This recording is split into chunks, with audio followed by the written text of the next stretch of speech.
Hi, welcome to love talkies heart beat episode 24. అనురాగ్ని పట్టుకొని ఏడుస్తుంది మిహిరా. అప్పుడే నిద్రలేచిన హరిణి, సుబ్బు ఆమె ఏడవటం చూసి మళ్ళీ ఏమైందా అని వాళ్ళ దగ్గరకు వచ్చారు. ఏమైందిరా, తనెందుకు అలా ఏడుస్తుంది అని కొంచెం అనుమానంగా అడిగాడు సుబ్బు. ఏమోరా, నాకు కూడా తెలీదు అని అన్నాడు అనురాగ్.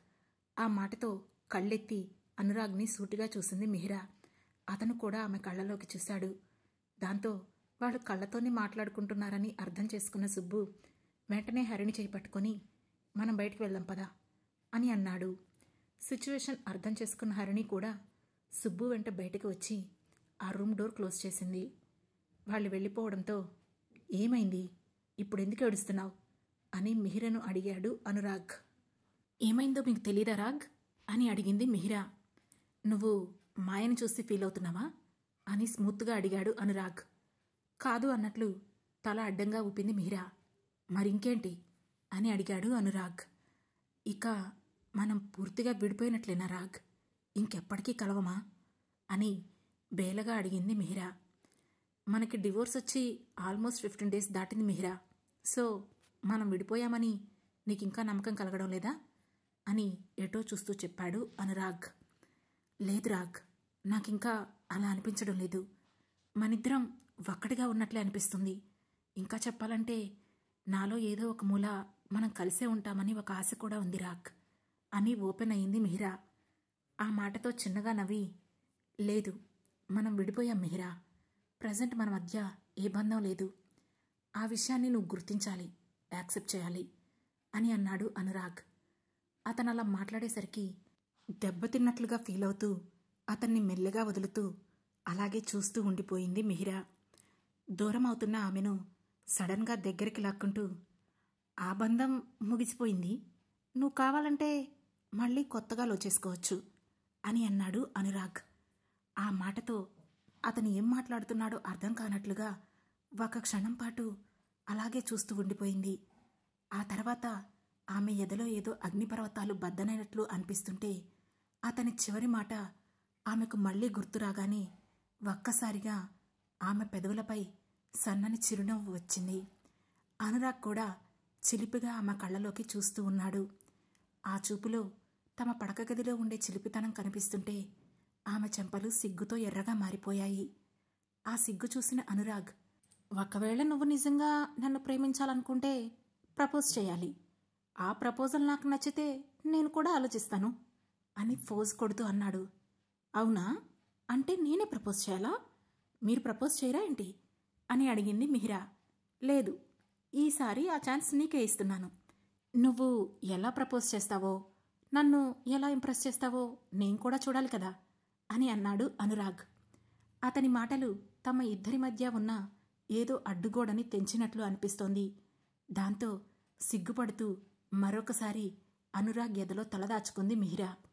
ఆమెను ఇంకాస్త దగ్గరగా తీసుకున్న అనురాగ్ ఆమె తలపై ముద్దు పెట్టాడు. అలానే కాసేపు ఉన్న మిహిరా అతన్ని హత్తుకొని ప్రశాంతంగా నిద్రపోయింది. ఆమెను బెడ్కి అడ్జస్ట్ చేసిన అనురాగ్ ఆమె పక్కనే ప్లేస్ చేసుకుని ఆమె మెడవంపులో తలదాచుకొని నిద్రపోయాడు. మరోవైపు బయట ఉన్న సుబ్బు, హరిణి పక్కపక్కనే కూర్చొని ఉన్నారు. నిద్రొస్తుందా హరిణి, వేరే రూమ్ ఏమైనా తీసుకోనా, వెళ్ళి పడుకుంటావా అని అడిగాడు సుబ్బు. నా సంగతి పక్కన పెట్టు, నీకు నిద్ర రావడం లేదా ఏంటి అని అడిగింది హరిణి. వస్తుంది, కానీ మళ్ళీ ఎవరైనా వచ్చి అటాక్ ప్లాన్ చేస్తారేమోనని భయమేస్తోంది. అందుకే నేను కాపలాగా ఇక్కడే ఉంటాను అని అన్నాడు సుబ్బు. మిహిర గురించి అతను అంతలా ఆలోచిస్తూ ఉంటే కొంచెం జలస్ ఫీల్ అయిన హరిణి, సుబ్బు నిన్నొకటి అడగనా అని అంది. నువ్వు అడగడమేమో గాని నేను నీతో ఒకటి చెప్పనా అని అడిగాడు సుబ్బు. ఏంటి అన్నట్లు అతని వైపు చూసింది హరిణి. నువ్వు నన్ను సుభాష్ నుంచి సుబ్బు అని పిలవడం మొదలుపెట్టావు అని అన్నాడు సుబ్బు. ఆ మాటతో లైట్ స్మైల్ ఇచ్చింది హరిణి. సరే, ఇంతకీ నన్నేమడగాలనుకున్నావు అని అడిగాడు సుబ్బు. నీకు మిహిరా అసలు ఎలా తెలుసు? మీరిద్దరూ ఫ్రెండ్సా, లేదంటే రాగ్ భార్యగానే నీకు తెలుసా అని అడిగింది హరిణి. ఆ మాటకు చిన్నగా నవ్విన సుబ్బు, యాక్చువల్లీ సంవత్సరం క్రితం వరకు నాకు మిహిరా ఎవరో కూడా తెలీదు. అనురాగ్ వాళ్ళ తాతయ్య అర్జెంటుగా అనురాగ్కి పెళ్లి చేయాలనుకున్నాడు. అదే టైంలో కంపెనీలో ఇంటర్వ్యూకి వచ్చింది మిహిరా. తనని చూసిన తాతయ్య ఎందుకు ఇంప్రెస్ అయ్యాడో తెలియదు కానీ అనురాగ్ తననే పెళ్లి చేసుకోవాలని ఫోర్స్ చేశాడు వాళ్ళ తాతయ్య. ఆ క్రమంలోనే నేను మిహిరతో ఎక్కువసార్లు మాట్లాడాల్సి వచ్చింది. అప్పుడే తను ఎవరూ లేని అనాథ అని, ఒంటరిగా పెరిగిందని తెలిసి కాస్త బాధగా అనిపించింది. నిజానికి అదే టైంలో మనిద్దరు బ్రేకప్ అవడంతో నేను చాలా రోజులు మనిషిని కాలేకపోయాను. చాలా డిప్రెషన్లో ఉండేవాణ్ణి. ఆ సమయంలోనే గలగలా మాట్లాడే ఈ మిహిర నాకు ఫ్రెండ్ అయ్యింది. డల్గా ఉండే నన్ను మళ్ళీ యాక్టివ్గా మార్చేసింది. అలా అనుకోకుండానే మా ఇద్దరి మధ్య ఒక బాండింగ్ ఫామ్ అయ్యింది. అది ఫ్రెండ్షిప్పా లేదంటే బ్రదర్ అండ్ సిస్టర్ రిలేషన్షిప్పా అంటే మేం కూడా ఖచ్చితంగా చెప్పలేం. బట్ వాట్ ఎవర్, మేమిద్దరం ఒకరి దగ్గర ఒకరు కంఫర్ట్గా ఉంటాం. తను ఏ రోజు బాస్ అనురాగ్కి వైఫ్గా నా దగ్గర బిహేవ్ చేయలేదు, నా ఫ్రెండ్గానే ఉంది అని చెప్పాడు సుబ్బు. అంతా విన్న హరిణి తలూపి, బట్ నాకు ఒక విషయం అర్థం కావడం లేదు సుబ్బు అని అంది. ఏంటన్నట్లు చూశాడు సుబ్బు. రాగ్ ఎందుకు తనకి విడాకులిచ్చాడు? అనాథైన తనని పెళ్లి చేసుకొని డివోర్స్ ఇచ్చి మళ్ళీ ఆ అమ్మాయిని ఇప్పుడు ఒంటరిని చేసేశాడు అని అంది హరిణి. ఆ ప్రశ్నకు సుబ్బు నిట్టూరుస్తూ, ఏం చేస్తాం, కొన్ని రాతలు అలాగే రాసిపెట్టి ఉంటాయి. మిహిరకు అనురాగ్కి అంతవరకు రాసి ఉందేమో మరి అని నిరాశగా అన్నాడు సుబ్బు. స్టాప్ ఇట్ సుబ్బు, ఇలా వేదాంతం మాట్లాడకుండా అసలేం జరిగిందో చెప్పు. నాకు తెలిసినంతవరకు మనం లవ్లో ఉన్నప్పుడు అనురాగ్ కూడా మాయతో లవ్లో ఉన్నాడు. వాళ్ళిద్దరూ పెళ్లి కూడా చేసుకుంటారని మనం అనుకున్నాం కదా. కానీ సడన్గా ఆ మాయా సైడ్ అయిపోయి అనురాగ్ లైఫ్లోకి ఈ మిహిర ఎలా ఎంటర్ అయింది అని క్యూరియస్గా అడిగింది హరిణి. దీనికి అంతటికీ కారణం అనురాగ్ వాళ్ళ తాతయ్య. నీకు తెలుసు కదా, మాయాకి అనురాగ్ పెళ్లి చేసుకుంటానని మాటిచ్చాడు. కానీ వాళ్ళ తాతయ్య మాత్రం అందుకు ఒప్పుకోలేదు. ఖచ్చితంగా మిహిరను పెళ్లి చేసుకుని తీరాల్సిందేనని పట్టుబట్టి కూర్చున్నాడు. ఆ విషయాన్ని మాయకు చెప్పాడు అనురాగ్. దాంతో ఆ మాయానే అతనికి ఒక ఐడియా ఇచ్చింది అని చెప్పాడు సుబ్బు. ఐడియానా? ఏంటది? అర్థం కానట్లుగా అడిగింది హరిణి. ఒక చెత్త ఐడియా. తన తాతయ్య మాటను అనురాగ్ కాదనలేడని అర్థం చేసుకున్న మాయ తన ఈవిల్ బుర్రతో ఆలోచించి మిహిరను 1 year కాంట్రాక్ట్ పద్ధతిలో పెళ్లి చేసుకోమని సలహా ఇచ్చింది. దాంతో ఆ టైంకి ఆ ప్రాబ్లం నుండి తప్పించుకోవడానికి అనురాగ్ కూడా ఆ ప్లాన్కి ఒప్పుకున్నాడు అని చెప్పాడు సుబ్బు. అది విని హరిణి ఆశ్చర్యపోతూ, 1 year కాంట్రాక్ట్ మ్యారేజ్నా? నాన్ సెన్స్, మీ ఫ్రెండ్ అలా ఎలా చేయగలిగాడు? చిరాగ్గా నుదురు చిట్లిస్తూ అడిగింది హరిణి. ఆమె కోపాన్ని అర్థం చేసుకున్న సుబ్బు, ఎలా చేయగలిగాడు అంటే ఏం చెబుతాం, ఆ టైంలో వాడికి అది తప్ప వేరే దారి దొరకలేదు. అలా అని వాడేమీ విషయాన్ని మిహిర దగ్గర దాచాలని అనుకోలేదు. పెళ్లికి ముందే ఈ కాంట్రాక్ట్ ప్లాన్ గురించి మిహిరకు చెప్పాడు. అందుకు తను కూడా ఒప్పుకున్నాకే ఈ పెళ్లి జరిగింది అని చెప్పాడు సుబ్బు. అది విన్న హరిణి షాక్ అవుతూ, వాట్, అసలు ఆ మిహిరకేమైనా పిచ్చా? 1 year కాంట్రాక్ట్ అని తెలిసి కూడా ఈ పెళ్లికి ఎలా ఒప్పుకుంది? ఇట్స్ రెడిక్యులస్ అని చిరాగ్గా అంది. హలో, నువ్వు మరీ అంత ఓవర్గా రియాక్ట్ అవ్వకు. అప్పుడు మిహిరున్న పరిస్థితుల్లో తనకు ఈ దారి తప్ప వేరే దారి లేకపోయి ఉండొచ్చు. తను డబ్బులకే ఆశపడిందో, లేదా కొద్ది రోజులైనా మంచి లైఫ్ లీడ్ చేయాలనుకుందో, లేదంటే కొంతకాలమైనా ఒక తోడుంటుంది అనుకుందో ఏమో కానీ ఈ అగ్రిమెంట్ పెళ్లికి ఒప్పుకుంది. ఆ తర్వాత వాళ్ళ పెళ్లి జరిగింది. 1 year పాటు అంతా బాగానే గడిచింది. ఆ 1 year తర్వాత కూడా అనురాగ్ ఆమెకు కంపెన్సేషన్ కింద దాదాపు 20 crores వరకు ఇచ్చాడు. నిజానికి ఆ అమౌంట్ మిహిర డిమాండ్ చేయలేదు, రాగే ఆఫర్ చేశాడు అని చెప్పాడు సుబ్బు.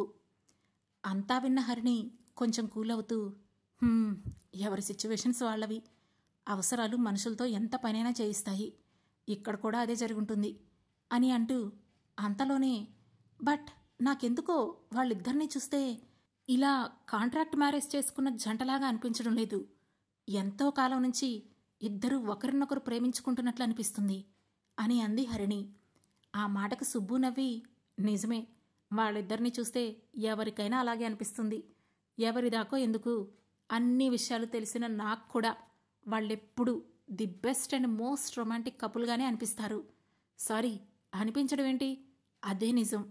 వాళ్ళు కాంట్రాక్ట్ మ్యారేజ్ అని పెళ్లి చేసుకున్నప్పటికీ పెళ్లి తర్వాత కొన్ని రోజుల్లోనే ఇద్దరూ ఒకరి కోసం ఒకరు టైం ఇవ్వడం, సాక్రిఫైజెస్ చేయడం, ఫైనల్లీ ప్రేమించుకోవడం అన్నీ జరిగిపోయాయి.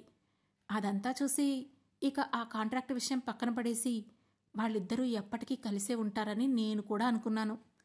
బట్ రాగు మాత్రం అదే మాట మీద ఉన్నాడు. 1 ఇయర్ తర్వాత మిహిరను డివోర్స్ అడిగాడు.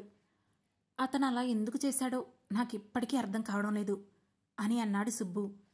అతను చెప్పేదంతా శ్రద్ధగా వింటున్న హరిణి కొంచెం ఆశ్చర్యపోయి, నిజమా? వాళ్ళు నిజంగానే అంత హ్యాపీ లైఫ్ లీడ్ చేస్తున్నప్పుడు అనురాగ్ డివోర్స్ అడిగాడా? కానీ ఎందుకు? ఒకవేళ అతను అడిగాడే అనుకో, మరి మిహిర్ ఎలా ఒప్పుకుంది అని అడిగింది. నిజానికి మిహిరకు ఈ డివోర్స్ ఇష్టం లేదు.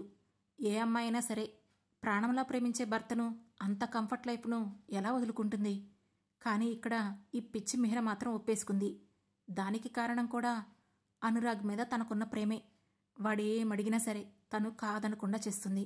చివరికి డివోర్స్ కూడా అడగ్గానే కాదనకుండా ఇచ్చేసింది. అట్లీస్ట్ మేమిలా అప్లై చేస్తున్నామని ఇద్దరిలో ఒక్కరు కూడా నాకు చెప్పలేదు. మేబీ చెబితే నేను వాళ్లను అడ్డుకోవడానికి ట్రై చేస్తానని అనుకున్నారో ఏమో అని చిన్నగా నవ్వాడు సుబ్బు. వాళ్ళిద్దరూ నిజంగా ఒకరినొకరు ఇష్టపడుతున్నారా అని అడిగింది హరిణి. ఇష్టం కాదు, వాళ్ళిద్దరి మధ్య అంతులేని ప్రేమ ఉందని నేను ఇప్పటికీ అనుకుంటున్నాను. కానీ ఆ మాట అంటే అనురాగ్ ఒప్పుకోడు. కానీ వాడు మిహిరను మాత్రం చాలా లవ్ చేస్తున్నాడు. అండ్ మిహిర కూడా మ్యాక్సిమం ఏ ఎమోషన్ను అంత త్వరగా బయటపెట్టదు. ఈవెన్ డివోర్స్ వచ్చిన రోజు కూడా తను నార్మల్గా ఉంది. ఇన్ని రోజులు మా పరిచయంలో ఈరోజే తనను ఏడవటం చూశాను. ఇదంతా చూస్తుంటే ఈరోజు ఎందుకో మిహిర ఓపెన్ అవుతుందని, అనురాగ్కి ప్రపోజ్ చేస్తుందేమోనని అనిపిస్తుంది. అదే జరిగితే వాళ్ళు తప్పకుండా కలుస్తారు అని ఉత్సాహంగా నవ్వుతూ చెప్పాడు సుబ్బు. ఆ మాట చెబుతున్నప్పుడు అతని ఫేస్లో కనిపించిన సంతోషాన్ని, ఆ స్మైల్ని చూసిన హరిణి, వాళ్ళిద్దరూ కలిస్తే నీకేంటో అంత సంతోషం అని అడిగింది. నా లైఫ్లో లేని హ్యాపీనెస్ కనీసం నా ఫ్రెండ్స్ లైఫ్లోనైనా ఉండాలి కదా అని అన్నాడు సుబ్బు. ఆ మాటకు ఒక్కసారిగా ముఖం చిన్నబుచ్చుకుంటూ, మనం చేసే పనులే మన లైఫ్ పార్ట్నర్ మనతో ఎలా ఉండాలి అనేది డిసైడ్ చేస్తుంది అని సీరియస్గా అంది హరిణి. దాంతో సుబ్బు ఆమె వైపు దీనంగా చూస్తూ, ఏ తప్పు చెయ్యకుండానే పెద్ద పెద్ద శిక్షలు వేయడం తప్పు హరిణి అని అన్నాడు. కళ్లతో చూసినవి నమ్మకుండా ఎలా ఉండాలి సుబ్బు? నువ్వు చేసిందే తప్పు, దాన్ని ఒప్పుకోకపోవడం ఇంకా పెద్ద తప్పు. అలాంటప్పుడు నన్ను బ్లేమ్ చేయాలని చూడకు అని కోపం తెచ్చుకుంటూ అంది హరిణి. నేనేం నిన్ను బ్లేమ్ చేయడం లేదు హరిణి. సరే సరే, ఇక ఆ విషయం వదిలే. నువ్వు ఎలా ఉండాలనుకున్నా సరే అలాగే ఉండు. నేనేమీ నిన్ను ఫోర్స్ చేయను. నిజం చెప్పాలంటే ప్రజెంట్ నాకు నీ మీద లవ్ అనే ఫీలింగ్ ఉంది. కానీ నువ్వు నాకే కావాలి అనే ఎమోషన్ అయితే లేదు. సో డోంట్ గెట్ యాంగ్రీ అని కూల్గా చెప్పాడు సుబ్బు. ఆ మాటతో తామిద్దరి మధ్య ఉన్న దూరం స్పష్టంగా అర్థమవుతుంటే కళ్లలో నీళ్లు తిరుగుతుండగా ఇక అక్కడ ఉండలేక బయటికి వెళ్లబోయింది హరిణి.